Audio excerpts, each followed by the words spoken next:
Childhood sweethearts Tara and Justin George were thrilled after discovering they were expecting their first baby together.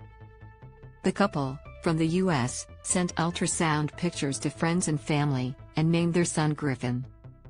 Watch the video above. Couple forced to travel interstate to get abortion. For more pregnancy and births related news and videos, check out Pregnancy and Births. But at 5 months pregnant, their world came crashing down after their doctor noticed there was no amniotic fluid around the baby.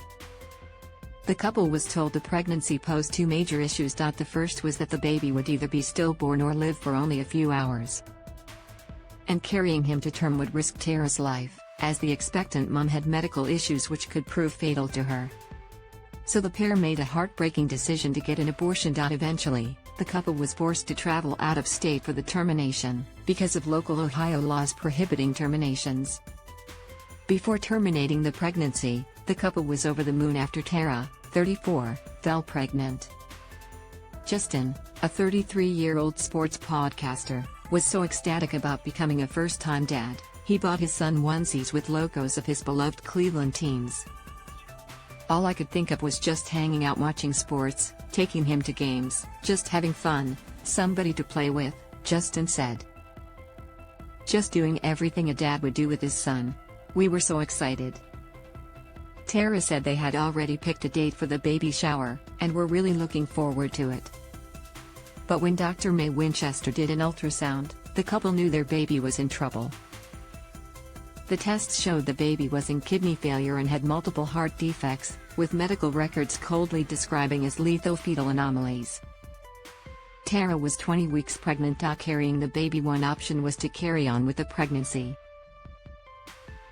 The baby might be stillborn, but even if he was born alive, he would survive for a few hours at most, Dr. Winchester said. But carrying the baby to term would put Tara's life at risk. She has a blood clotting disorder and an autoimmune condition, which put her at high risk for hemorrhaging, clotting and preeclampsia, all potentially deadly complications. When you have a baby that will never make it, a baby that's going to be faced with a potentially very difficult couple of hours of life, we have to really think hard about if we want to put Tara's life at risk for that, Dr. Winchester said. Having an abortion. The other option was abortion. After careful consideration, Tara and Justin chose to terminate the pregnancy, both to protect Tara's life and to prevent Griffyn from suffering. I can only imagine being born and not having organs that are functioning like it all. It would be horrible, Tara said. Dr. Winchester told Tara she thought she could get the abortion at home in Ohio. That's despite the fact that, just weeks before, in the wake of the Supreme Court's reversal of Roe v. Wade, a law had taken effect prohibiting abortions as early as 6 weeks into a pregnancy. But the doctor says she consulted with a hospital lawyer, who said Tara couldn't get the abortion because of the new Ohio law. Feeling helpless when I had to call Tara and tell her that we couldn't do it, that was really difficult, Dr. Winchester said. Tara said it was an awful situation because not only were we told no, then the next step was kind of thinking, okay, well, who's going to help us? Where do we go from here? I literally have never felt more helpless in my life, Justin added.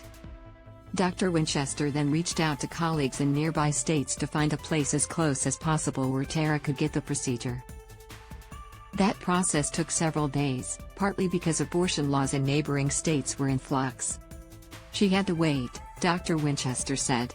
And if something happened to her in that waiting period, that would make me feel terrible. Across the border in the midst of their grief, Tara and Justin drove nearly 3 hours to Michigan, where they spent 2 days to get the procedure.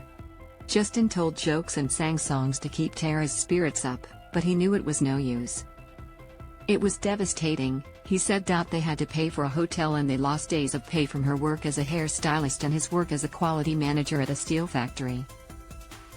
But the worst part, Tara said, was how scary and worrisome it was to be in an unfamiliar hospital with doctors they had never met before. 6 days later, on August 2, Tara received the abortion in Michigan. Other experiences. Tara and Justin say they're telling their story to help women in states like Ohio who might also be experiencing a potentially dangerous pregnancy but don't have the resources they have. We were lucky enough to where we could miss work, we could afford to get a hotel, to travel out of state. Not everybody can do that, Justin said. I'm very fearful for any woman out there who maybe doesn't have family or support, doesn't have a vehicle. What is she supposed to do? On September 14, an Ohio judge temporarily blocked the state's abortion law, restoring for 14 days abortion access in the state up to 20 weeks after fertilization. Justin and Tara still want to have a family, but Ohio's changing laws make them nervous and unsure because they have no idea what the laws will look like, Tara said. All of our family is here, our friends are here, our jobs are here, she said. We're just trying to hope that something changes for the better so that we can stay here. For more engaging health and well-being content, visit 7Life on Facebook. And finally, thank you all for watching the video. Please like and comment your opinion so we can discuss together. Don't forget to subscribe, press the bell to follow and update many other interesting news. See you in the next videos. Goodbye.